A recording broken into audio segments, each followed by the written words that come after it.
bahwa AD itu ada intrinsic dan ekstrinsik ya. Kalau untuk intrinsic itu biasa dari dalam, baik dari hormonal. Ekstrinsik itu misalnya paparan bronkial dan paparan.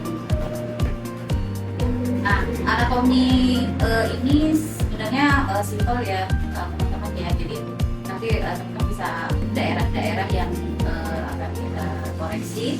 Itu kenapa? Karena nanti kita akan harus tahu nerve-nya sama vaskularisasinya. Pada saat kita aplikasi itu mendorongnya berat, ya itu yang kita sebut sebagai modal aplikasi. Kemudian handle dari fillernya itu ada yang filler dia punya handle nggak enak, jadi pada saat kita aplikasi tuh goyang atau kok copot ininya. Saya pernah tuh sampai diputar kok copot gitu. Ya, atau kenceng banget sampai sakit. Ya kan pakai ininya ya, kekuatan tangannya ya. Gitu. Oh dia aman, tidak ada residu di ininya. Jadi residu yang terbuka menimbulkan reaksi alergi. Ya. Kemudian kinerja dan toleransinya tinggi, dia ada teknologi dari hybrid yang memungkinkan produksi partikel yang padat dan seragam dalam penyelesaian mikron. Jalurnya murni berukuran seragam dengan viskoelastisitas optimal. Jadi dia otomatis akan mempertahankan keunggulan yang sama. Dia kenyamanan maksimal, ada lidokainnya ya sekitar 0,3%. Jarum suntiknya ergonomis, kalau aku lihat sih dia lumayan enak ya. Hampir sama dengan punyanya Somtech atau pakai itu. Somtech itu dia tubuhnya juga sama ya, dia ada handle-nya juga enak. Dan up-nya di atasnya atau antara mild dengan strong ini bisa di layer 2. Kalau yang saya jujur yang dulu saya pernah pakai karena agak tengah-tengah. Biasanya kalau ini kan hidung tidak pakai flat karena dia besar.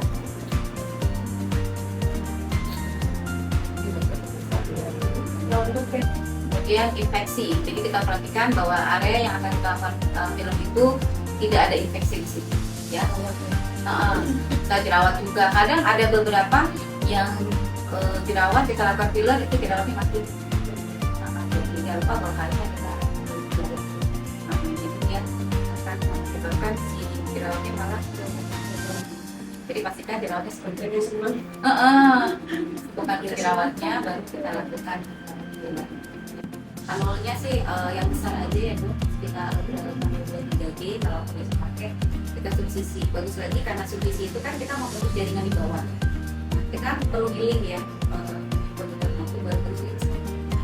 ada yang permanen, lokasinya ada yang di dermal, subdermal, supraparietal, tergantung nanti kebutuhan sama jenis dermal.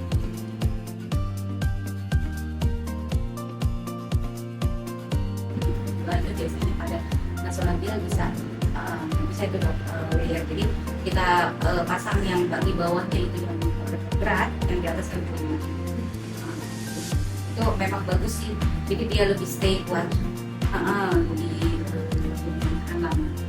Kemudian crisscross gitu ya, bisa crisscross itu biasanya pada scar ya atau untuk mengisi.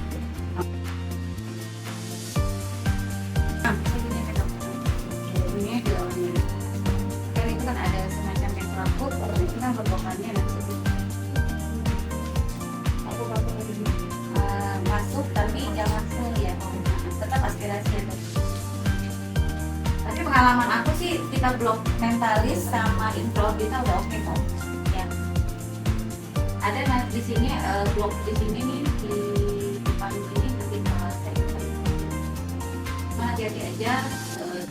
Morfologi dari mentalis ini adalah sebenarnya yang merah ini pembagian. Jadi kalau kita raba nih sini ya, ini menentukan proyeksi anteriornya ya, kita bisa raba. Jadi ada orang yang dia begini, tapi makin bertambah usia karena kita sering ngomong, mungkin karena makin luar makin cerewet ya, kontraksi terus ototnya, jadi dia makin begini.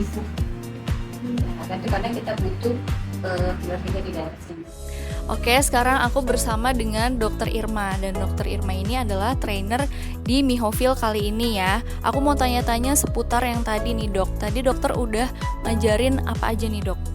Jadi tadi tuh hari ini terima kasih pada Mihofiller ya untuk acara hari ini. Kebetulan juga ada tentang Zerotox, Botox ya yang kita aplikasikan. Untuk Miho sendiri mereka punya filler itu dari tipe yang 200 sampai 900. Untuk tadi kita udah cobakan ke para peserta. Kita lebih sharing ya untuk teman-teman dokter. Bagaimana mereka bisa merasakan jenis-jenis filler untuk di bagian-bagian yang sesuai ya. Mulai dari yang tipe 200, 400, 600 dan 900. Jadi keperuntukannya disesuaikan. Misalnya tadi kita coba untuk filler bibir, ternyata bisa dikombinasi antara tipe 200 dan 400. So far sih tadi kita coba itu enak sih. Dia nggak terlalu pada saat aplikasi. Untuk pendorongan fillernya juga mudah sekali, nyaman.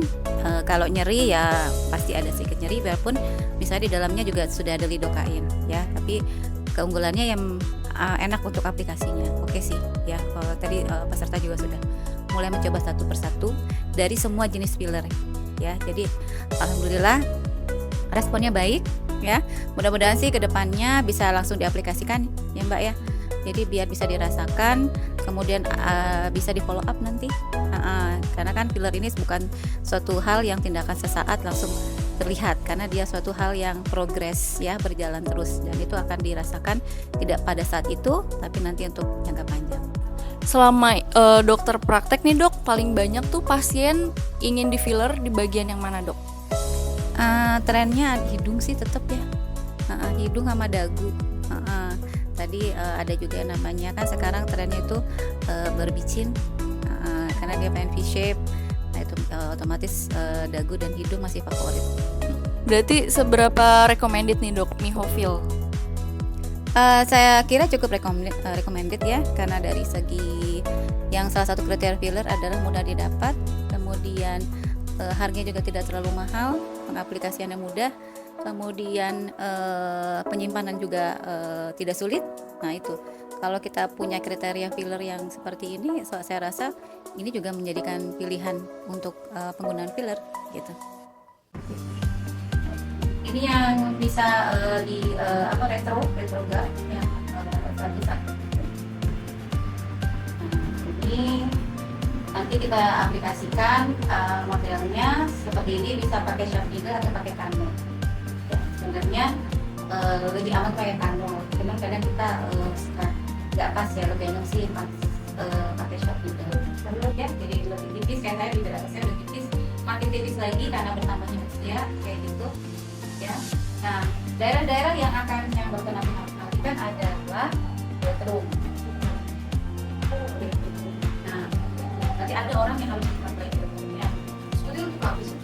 Jadi dia tuh biar ini loh. Biar naik ini ya. Biar naik ini jadi lebih. Jadi lebih kayak huruf M shape ya. Jadi di pas di garisnya ini, di bordernya. Kita lihat bordernya, relatif, oral viscera. Nah, oral viscera ini nanti kita bisa tambahkan filler, bisa ada yang pengen ininya naik kayak orang senyum terus gitu kan. Jadi kita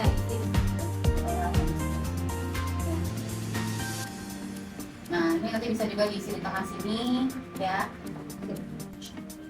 Nah ini ya, kan dok tuh kan sulcus nasolabialnya ini kita dari bordernya ya dok, ini perbandingannya